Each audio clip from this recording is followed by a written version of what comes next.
भूतिया गांव उत्तर भारत के एक छोटे से गांव की कहानी है। यह गांव अपनी रहस्यमय घटनाओं और अजीबोगरीब कथाओं के लिए मशहूर था। यहाँ के लोग हमेशा कहते थे कि रात के समय गांव में अजीब आवाजें आती हैं और अंधेरे में कुछ अनदेखी शक्तियां सक्रिय हो जाती है। गांव के बुजुर्गों की मान्यता थी कि यह गांव एक प्राचीन समय से किसी भयानक कर्स की चपेट में है।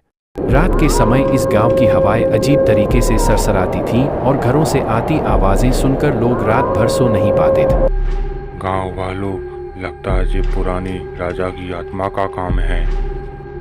हाँ मुखिया जी, मुझे भी यही लगता है। हाँ राजू भाई, सही कहा। कहानी का आरंभ उस समय से होता है जब एक युवा पत्रकार राहुल, तुम्हें पता है एक भूतिया गांव में एक राजा की आत्मा से गांव वाले बहुत परेशान हैं। हाँ, मैं उस गांव में जाकर रहस्य का पता लगाता हूँ। राहुल ने जब भूतिया गांव में कदम रखा तो उसकी पहली प्रतिक्रिया यहाँ के वातावरण से प्रभावित। गांव में प्रवेश करते ही उसे एक अजीब सी खामोशी महसूस हो।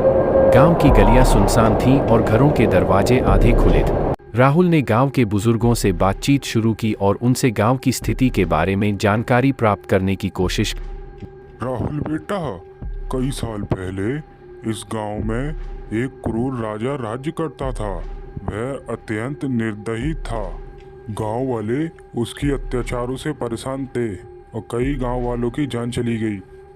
गांव वालों ने उसे एक जड़ी बूटी के बल पर श्राप दिया और कहा उसकी आत्मा हमेशा के लिए भूतिया गांव में कैद हो जाए।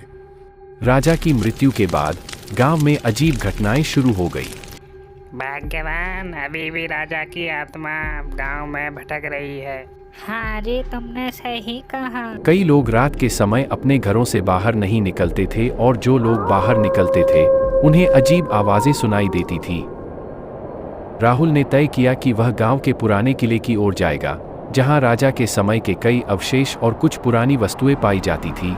किला अब खंडहर में तब्दील हो चुका था, लेकिन राहुल को उम्मीद थी कि वहां कुछ संकेत मिल सकते हैं। किले की खंडहरनुमा स्थिति और अंधेरा वातावरण राहुल को भयानक लग रहा था, लेकिन उसने अपने आत्मविश्वास को बनाए रखा और खुदाई शुरू की। किले के अंदर राहुल ने कई पुराने दस्तावेज और कुछ खोए हुए सामान पा। उन दस्तावेजों में राजा के अत्याचारों और उसके द्वारा किए गए दंड की कहानियां लिखी हुई थी। राहुल ने पाया कि राजा ने अपनी शक्ति को बनाए रखने के लिए कई काले जादू और तंत्र मंत्र का सहारा लिया था।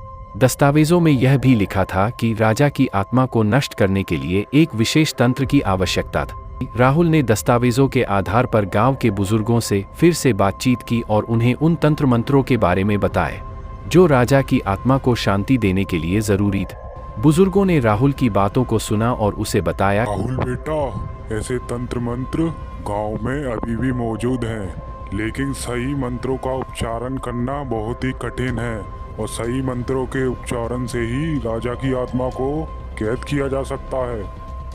राहुल ने तय किया कि वह गांव के पुरातन विद्या के विशेषज्ञों से सहायता प्राप्त करेगा और तंत्र मंत्र का प्रयोग करेगा। राहुल ने गांव के एक पुराने विद्या विशेषज्ञ से संपर्क किया जो तंत्र मंत्र के बारे में जानता था। सुनो बेटा, ध्यान से। राजा की आत्मा को शांति देने के लिए एक यज्ञ करना होगा और तंत्र मंत्र की आवश्यकता होती है।